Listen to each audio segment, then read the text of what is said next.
DRE license numbers 017-20334 and 022-09237. Now, here are Allison and Stephanie.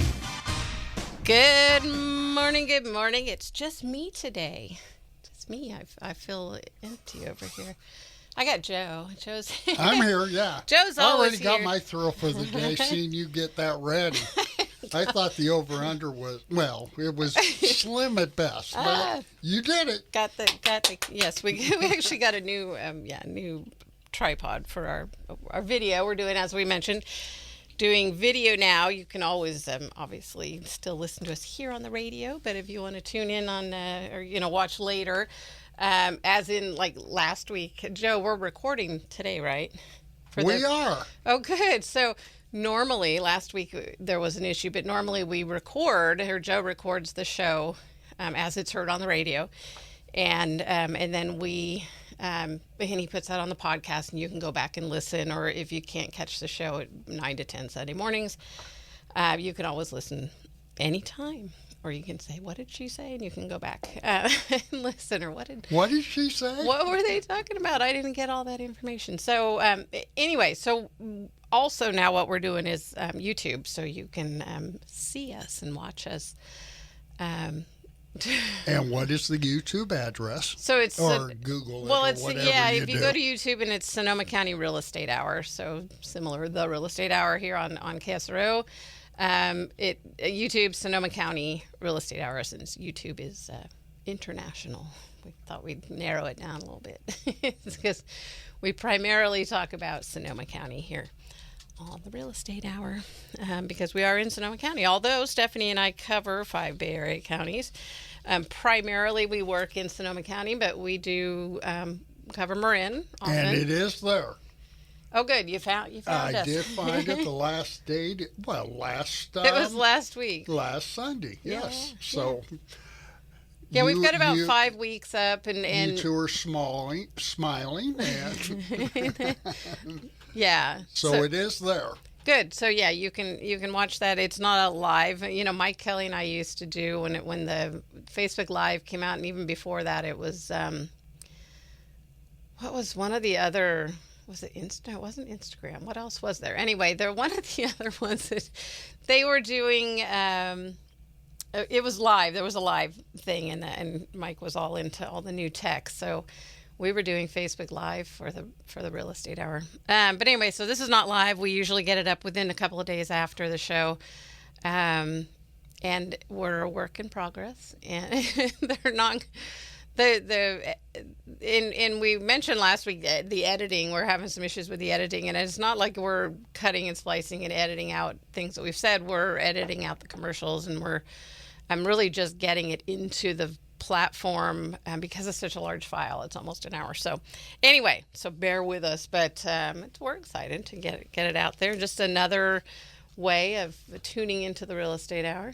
And eventually we'll be trying to, eventually we will be adding in some kind of off the mic segments where we always say we're out of time, we need a longer show, to where we may, further clarify some of the things we talked about and go a little deeper on things that we didn't have time to cover. So stay tuned for that. So Sonoma County Real Estate Hour on YouTube.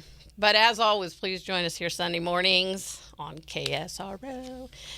And again, just me today. Stephanie she has a good friend she went to high school with who is graduating from Sonoma State today. And it's a pretty exciting thing. She's actually a first generation, first to graduate from college. She's a DACA student, so she is a dreamer. Her parents brought her here as a wee little babe and little baby, and she, where all the stuff in the news about birthright citizenship and immigration and all of that. We're a country of immigrants. I mean, I don't like to get political here on the show, but I'm just really, seeing. We actually went to Sonoma State and we looked into it, and state colleges across the country have a Raza celebration, or Raza, I may not be saying it right, but RAZA. And it's in this case, it was all the it was Mexicans, it was all the Latinx, all the South America, Central America, that had a celebration, and first generation graduates. And these are kids that, whether they came here as babies or they were born here from immigrants, as many people, I'm a second generation citizen.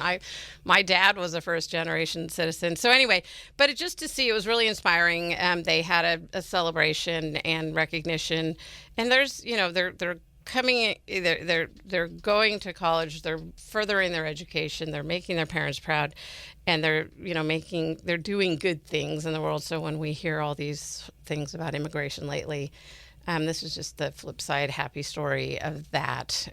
That's as political as I'm going to get here on the Real Estate Hour. But just really proud of Stephanie's friend and all the kids that are graduating, whether you're the first in your family or you're a long line of people that have graduated from college. It's a feat. And it deserves some applause and recognition. And so anyway, proud of y'all. They're actually beginning the first group. Sonoma State breaks it down. They had some ceremonies yesterday. They do it by area of study or whatever. So anyway, hers is at 9:00 this morning. So, and then they have another one at 1. Anyway, just thinking about all those and what a happy time it is, and congratulations from us here at the Real Estate Hour.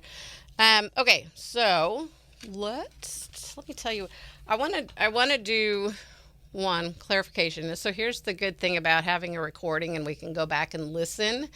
And it wasn't recorded on the regular radio recording, but I did watch our YouTube while editing and getting it onto YouTube, and realized that when I said, and nobody caught it, Stephanie said, "Oh, I must not have been really listening."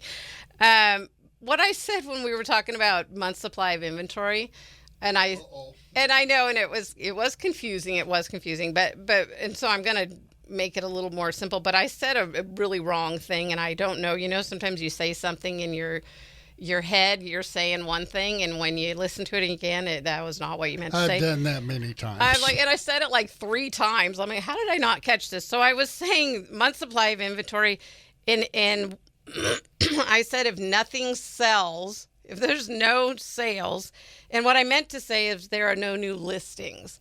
So the way we look at month supply of inventory is it's how long it would take to sell the current existing inventory if no new listings came on the market. And I said 3 times, I said if no new sold. I don't know exactly what I said, but I said it completely wrong, and I don't know. And in my head, I said listings, and when I listened back, I said, oh my God, I said sales. So, which makes no sense, because if you had no sales, how could you sell any inventory? So what I should have said, what I said in my mind, and it came out opposite, is if there are no new listings, how long would it take to sell the current inventory that we have? So if nothing new came on the market, how long would it take to sell? That's what month supply of inventory. You may hear people talking about month supply of inventory. And so just to clarify that, it's basically how long would it take to use up all of the inventory that we currently have. And they use the economists, realtors, lenders, we kind of take a look at that to see it's a good indicator of how the market's doing. And then that takes you to, month supply means, if it's a high month supply, if basically 5 to 6 months, and I did say this correctly last week, 5 to 6 months of inventory, usually they consider that a balanced market. For, up to about, we're sitting right on average, looking at the whole market, single family homes, we're sitting in about 4 months supply. That's high for us because we've been down 1.5, 2 months supply for a long time. But anyway, so you take a look at, and the way that you determine that is you do, and as I mentioned last week, but I just said that one thing wrong, and it's just bugged the heck out of me because I couldn't correct it. It's like I have to wait till next Sunday to correct that. Anyway, so sold. So basically, you find what's sold, and some people look at 6 months out. What's sold. Some people say no, you should look at 12 months. It still kind of comes out the same unless there's some drastic change between 6 and 12 months. But anyway, you take a look at that.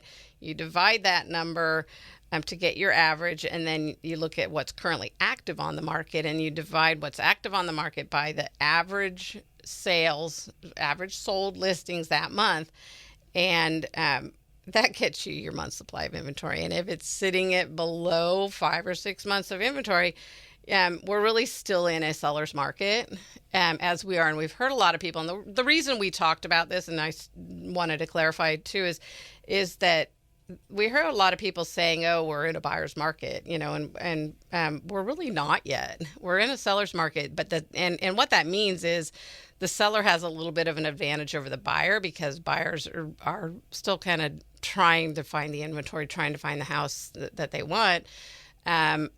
And as we have more and more inventory added, now they have more to choose from. And then if we shift into a buyer's market, that means then the buyer has the advantage to where they can pick and choose from all the listings that are available. Whereas right now, a seller can kind of pick and choose from all the buyers that are coming in. So that's the difference.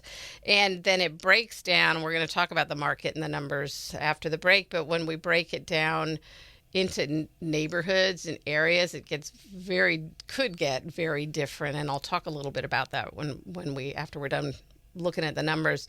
How, when we look at the numbers, it's the entire market, the entire Sonoma County, and then we break it down by type of property.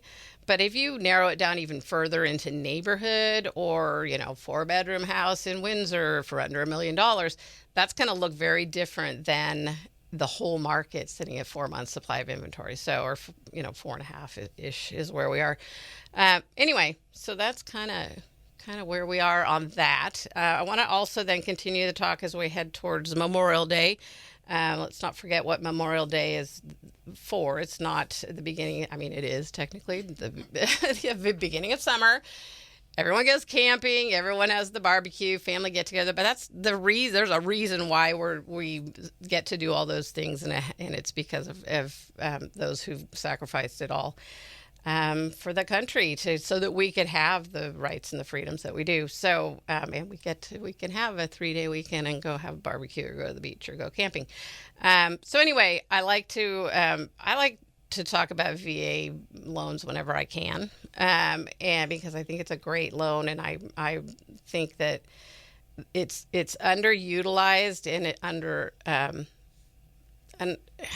I was going to say underappreciated, but not really. The people that get the loan appreciate it. But it's the agent that doesn't understand it, that advises their client not to accept a VA loan because whatever misconception they have about a VA loan. It's the seller that then doesn't understand and says, "Oh no, I don't want to do that, because I'm going to have to put a bunch of money in. I'm going to have to fix things." So we're going to talk about that. I really think people need to understand, and I try to educate it whenever I can, what the VA loan really is and what it's not that people think it is. And there's a lot of different options. I mentioned that land and construction loan that they have last week. It's a really good product, and just a lot of opportunity with that. So we're going to talk about that today, and then a little bit about rates and student loans. Not those two together, but those are a couple other things that we have time. I'm going to fit those in. All righty, so I think it's time to take a break. So we'll take a quick break. When we come back, let's take a look at what happened in real estate this last week and what's currently active and going on in the market right now. I'm Allison Norman. Stephanie's not here today. We are the Norman Home Team, and you're listening to the Real Estate Hour. We'll be right back. The Real Estate Hour with Allison and Stephanie Norman. They'll be right back with more on KSRO. Good morning. We're back. It is just me today.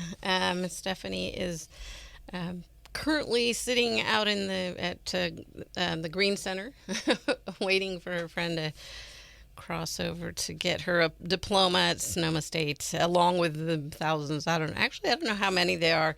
There's so many graduating that they do need to split it into at least, I think, 4 ceremonies. They had a couple yesterday. They had, and then they have 2 today. They have a 9 o'clock, and then they have again at 1 o'clock. So congrats again to all of those people that have worked hard, and today is your day. And what's that great Dr. Seuss, your mountain is waiting, go climb. I'll look it up. You know what I mean. It's it's perfect for graduation anyway, and off you go. And congrats to all of you that are graduating today. And then coming up, I don't know when school is out. Joe, you don't have kids in school now either, do you, in high school? I don't know when the schools are out. It's coming up. I know I've seen couple of friends that I have on Facebook that have seniors graduating, and I think it's coming. It's getting close. So congrats to all of you. I am, after having 4 kids go through school, I remember that, you remember every one of them is significant and special, but my youngest son, when he graduated, and I realized that, wow, that we're done with high school. So anyway, congrats to all you parents too for making it through that. It's a long haul. And a lot of work. So good for you. Anyway, so we are going to talk about, we talked about month's supply of inventory, buyer's market, seller's market, and taking a look then at the numbers.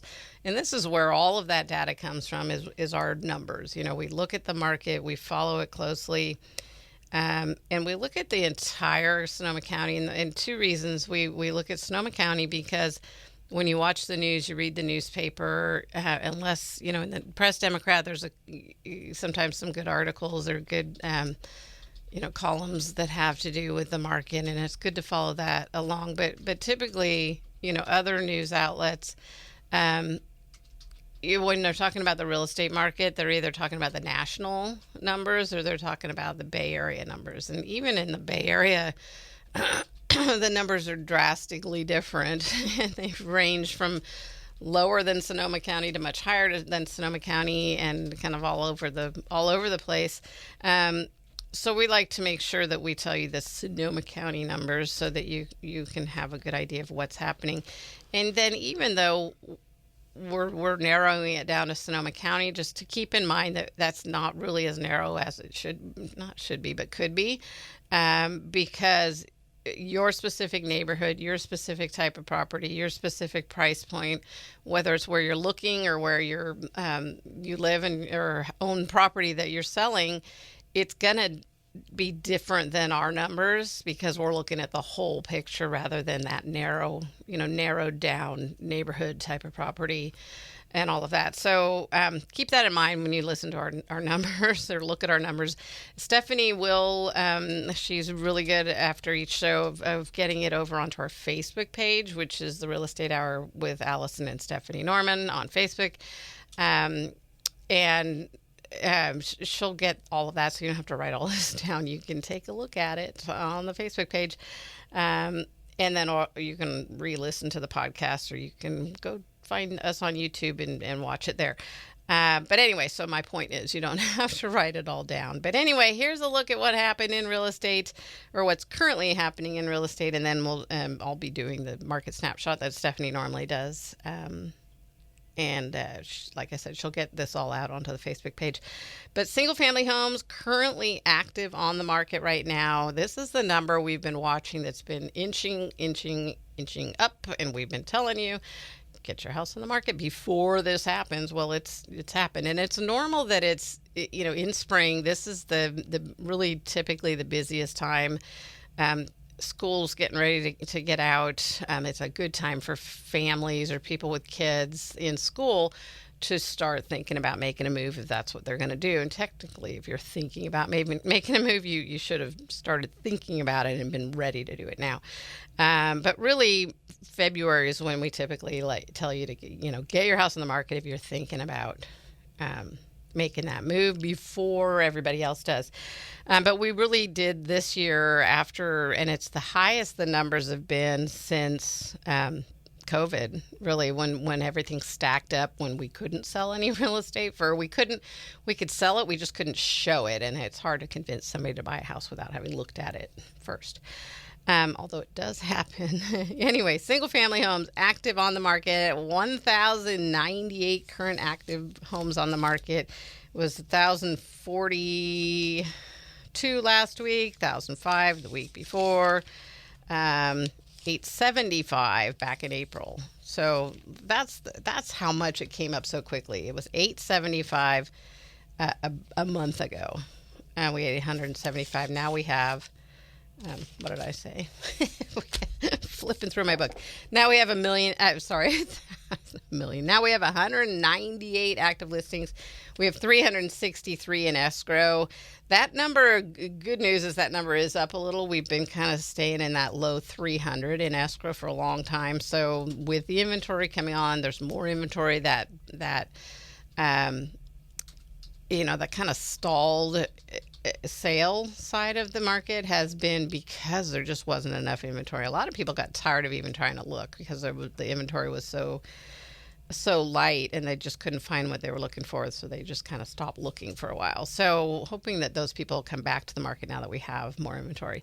The median price of what's active is $1,177,000. Median of what is in escrow is $875,000. That's the middle of the market, and that moves up and down based on what type of what price points are selling or in escrow or active. Condos, we have 140 active condos. That's another big one we've been watching, and that actually went up faster than the single-family home market went up of actives. And then 51 in escrow. That in escrow number is also up a little bit, so that's good to see. Mobile homes, we have 87 active mobile homes on the market with 37 in escrow. Multi-unit, 2 to 4 units, we have 73 active on the market with 17 in escrow. Land, I mentioned last week, it's been in that mid to high twos for a really long time. And I said, I don't think we've gone up to over 300 yet, from what I remember this year. Guess what? It's 302 today. So we have 302 active buildable residential lots and land, and we have 22 in escrow. So a lot of land out there for sale. Take a look at land and kind of look into that, and I'll mention again that VA loan. But anyway, we're going to take a break. I'll do the market snapshot when we get back. I'm Allison Norman, as Stephanie is off today, or the Norman Home Team, and you're listening to the Real Estate Hour. We'll be right back. The Real Estate. Now, back to the Real Estate Hour, hosted by Allison and Stephanie Norman.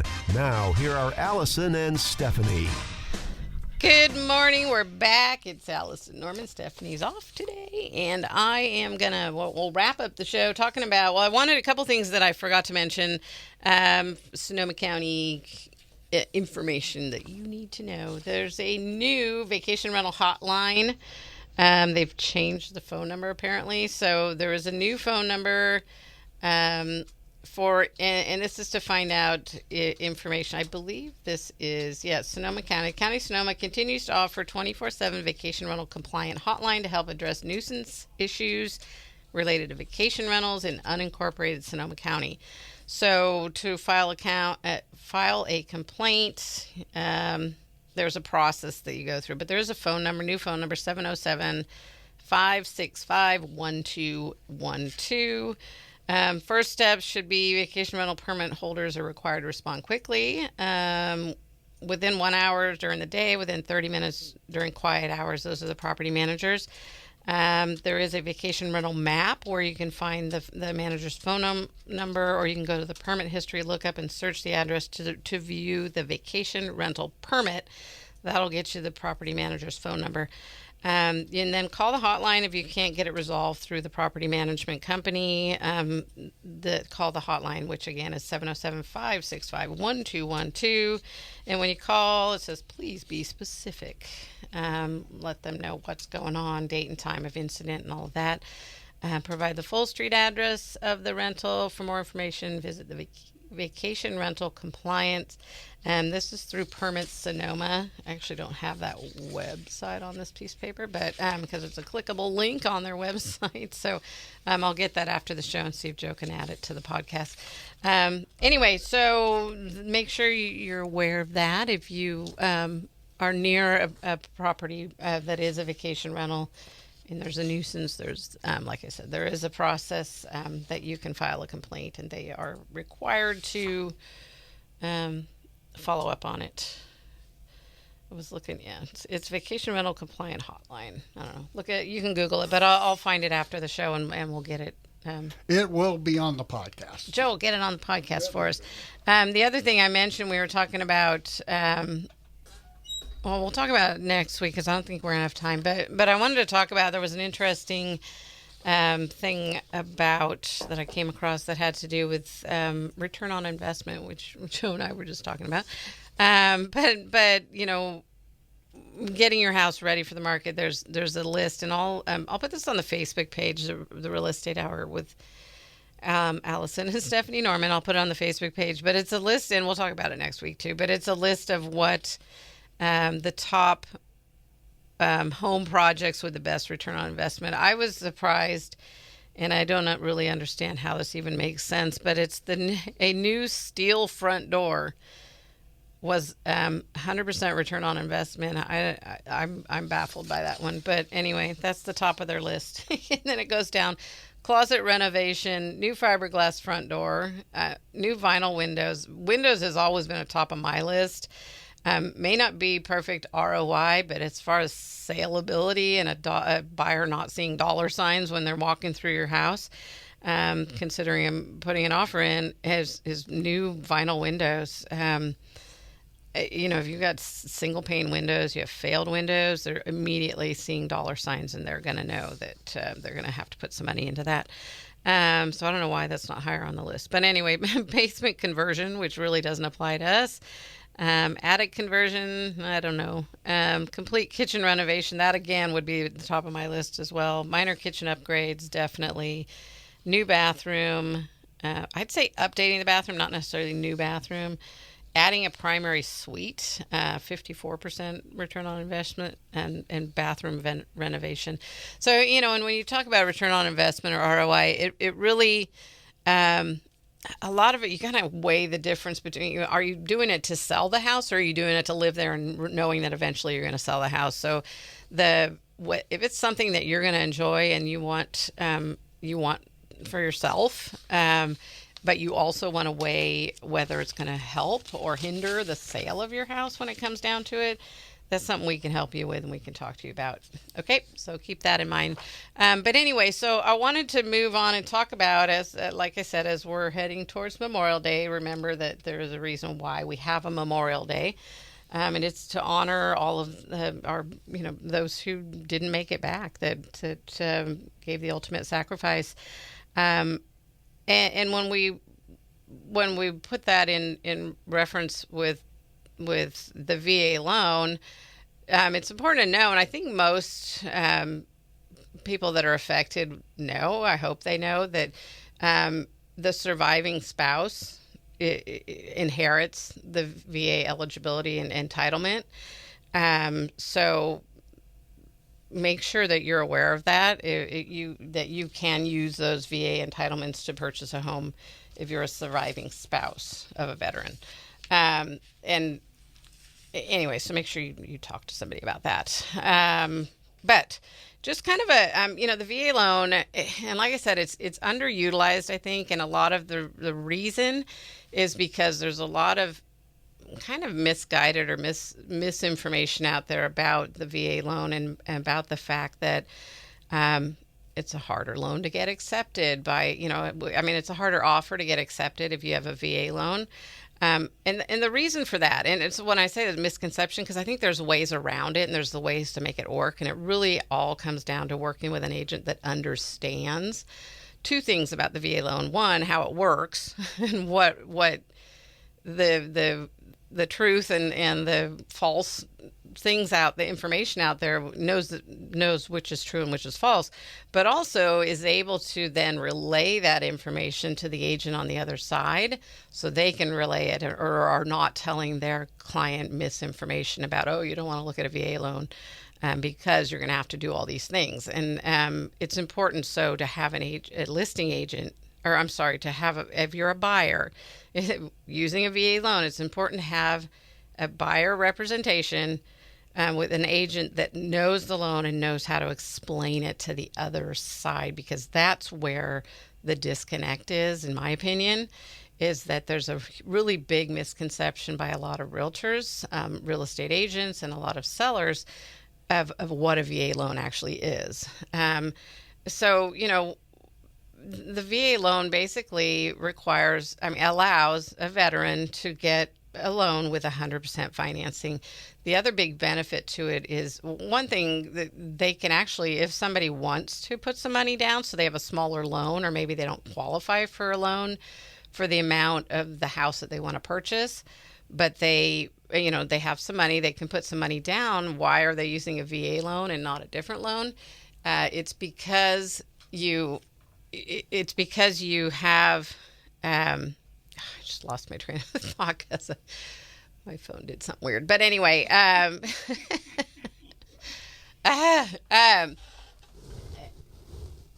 fix that technology. Oh, well.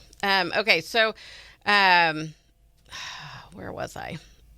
Oh, the reason why people like that VA loan is because they, one, it's 100% financing, but also there's no upfront mortgage insurance. There's some mortgage insurance that's rolled into the loan, but typically if you're under 20% down, you're going to have mortgage insurance tacked on to your monthly payment. And VA loan doesn't have that. There's also lower loan fees, and if there's a disability, then there's some of the fees are waived completely. So it's a really good loan. A lot of times it's lower interest rate. It's a really good loan. What people are afraid of on the other side is that it isn't. It's the only loan that makes you do a pest inspection. We typically always recommend that you do a pest inspection as a buyer. We want you to do, you should do a pest inspection. You should do a home inspection, or the seller's going to provide one. And if it's recent and it's a good, thorough report, it's probably okay, and you don't need to pay the money to do your own. But that's at your discretion. But with a VA loan, it's required. And so while on other loans, we say you should go ahead, you should do an inspection, but we're not going to show it to the lender because honestly, it's none of their business. But really they're not part of the contract. So there's no reason they need to see the pest report. And the reason why we don't want them to see the pest report is anything on there, they typically want fixed. And so they don't know about it, and it's not, this is totally legal, and it's not loan fraud. It's not lender fraud. It's not deceiving. It's just, they're not a part of the contract, so they don't need to see the pest report unless it's mentioned in the contract.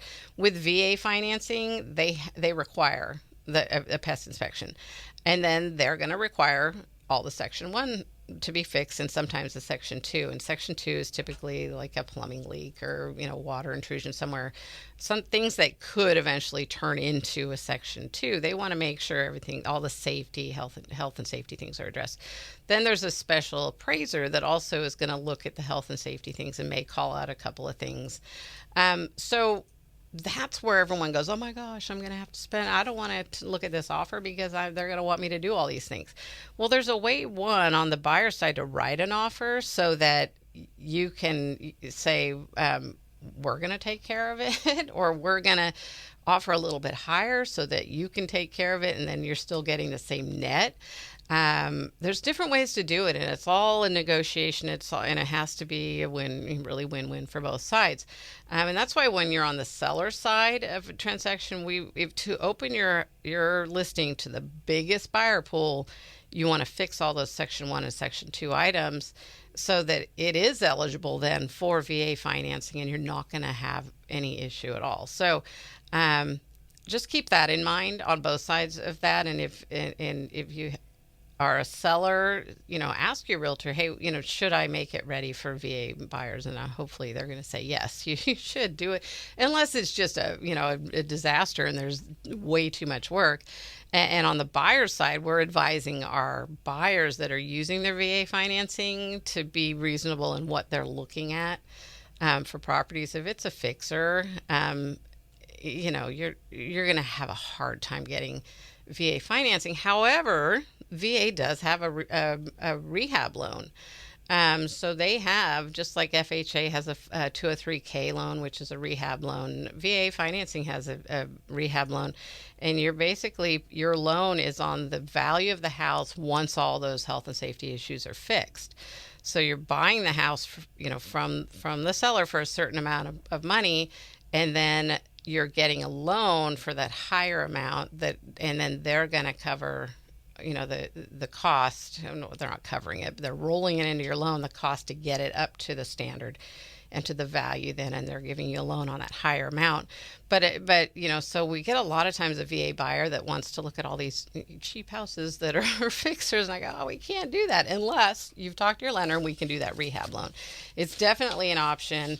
Anyway, we're super passionate about helping our veterans and helping agents on the other side of a transaction understand and getting creative on what's the best way to get this veteran into a home, get the seller to accept the offer, and understand that they're still getting the same net, as they would otherwise. So anyway, hopefully that people will understand and will take a second look at a VA loan offer when it comes across your desk or your table. Okay, that's all I've got time for today.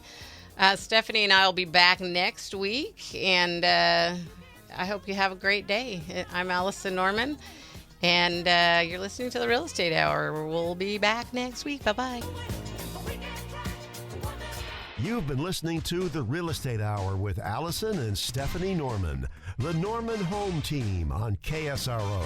Join them every Sunday morning at 9, covering every stage of a real estate transaction, from tips on buying and selling your home to North Bay market updates. Sonoma County real estate market knowledge from real estate professionals born and raised in the North Bay.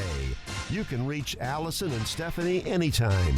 Call or text 707-799-3617.